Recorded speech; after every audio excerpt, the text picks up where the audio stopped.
Assalamualaikum warahmatullahi wabarakatuh. Selamat siang semuanya. Semoga selalu dalam lindungan Allah ya. Oke, tak terasa sudah hampir setengah bulan ya mungkin. Kita dikunci di rumah alias lockdown atau ya social distancing. Itulah ya. Pasti banyak aktivitas yang dilakukan di rumah.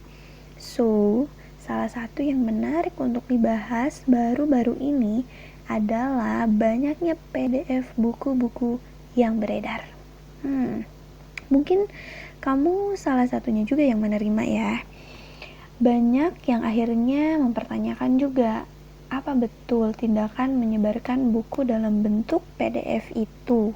Apalagi beberapa orang sudah tabayun nih menanyakan ke penerbit terkait hal tersebut, dan ternyata itu ilegal alias nggak ada izin dari penerbit atau mungkin juga dari penulisnya.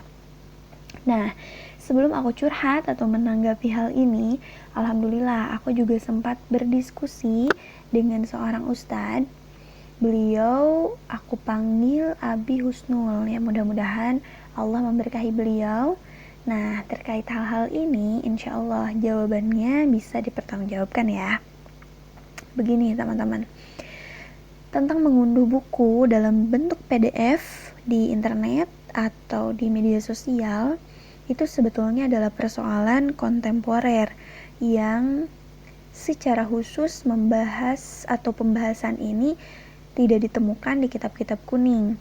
Karena ini persoalan umat yang butuh kejelasan hukum, maka ulama-ulama zaman sekarang itu sudah banyak yang membahasnya secara tuntas. Sehingga sebetulnya umat tidak dibuat bimbang lagi. Apalagi nih, buat para penggiat ilmu, pelajar, ataupun mahasiswa yang kesehariannya pasti nggak lepas dari buku dan makalah. Karena alasan keterbatasan baik ekonomi, waktu, ketersediaan buku di perpus, maka aktivitas menyalin, mengutip, atau mengcopy hingga mendownload buku dari internet itu jadi solusi yang praktis dan ekonomis. Tapi persoalannya adalah bagaimana jika ternyata buku dalam bentuk PDF itu dinyatakan ilegal oleh penerbit, seperti yang terjadi nih saat ini. Maka beliau mengatakan para ulama ada yang membolehkan, ada juga yang mengharamkan, dan ada juga yang membolehkan dengan syarat.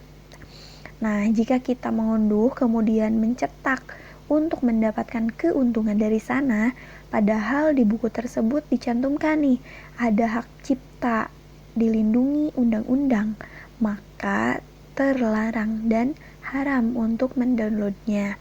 Tapi jika itu tidak dilakukan untuk diperjualbelikan, tapi untuk kepentingan sendiri saja, maka itu diperbolehkan.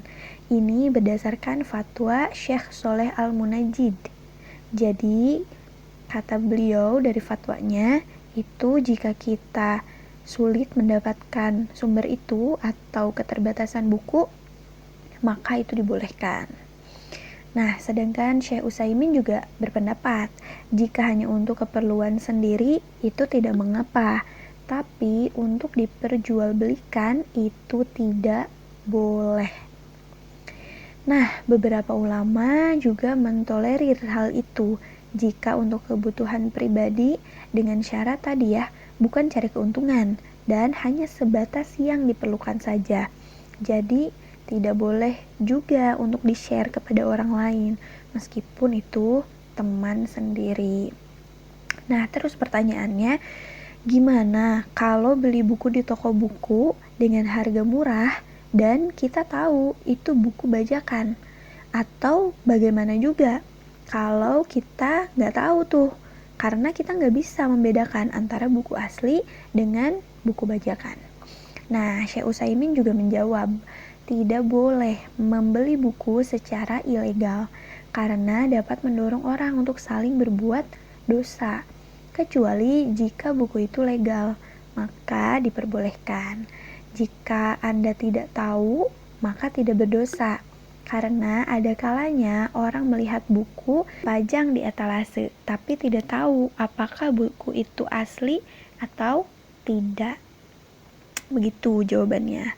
Nah, sementara lembaga fatwa Saudi Arabia menyebutkan bahwa meskipun di antara ulama ada yang membolehkan mengkopi, mengutip untuk kepentingan ilmu atau dihadiahkan kepada orang lain dan bukan untuk diperjualbelikan, tapi demi kehati-hatian lebih baik tidak melakukan itu. Nah, begitu penjelasannya. Mudah-mudahan bisa dimengerti ya. Dan ini juga berlaku dengan PDF-PDF yang tersebar saat ini untuk jadi bahan bacaan yang ceritanya nih buat nemenin di rumah aja. Tapi jangan sembarangan menerima atau membaca PDF jika kita tidak tahu kelegalannya. Sudah halalkah atau belum? Lah, mau baca aja kok pakai harus nanya halal atau enggak? Lebay deh ya. Tapi teman-teman, sahabat semua, jangan salah, ini penting loh. Penting untuk belajar tabayun alias cross check alias mengkonfirmasi sesuatu sebelum bertindak atau share atau berbagi sesuatu. Misalnya, buku dalam PDF ini menyangkut soal keberkahan ilmu yang kita dapat. Ya, memang mungkin niatnya baik untuk menyebarkan ilmu, tapi niat baik juga harus dilakukan dengan cara yang baik. Alhamdulillah jika yang disebarkan itu dapat ridho dan izin dari penerbit atau penulis. Ini insya Allah berkah. Tapi kalau tidak, gimana? Bukannya mendapat berkah, tapi malah merugikan dan mungkin menzolimi banyak pihak. Astagfirullah.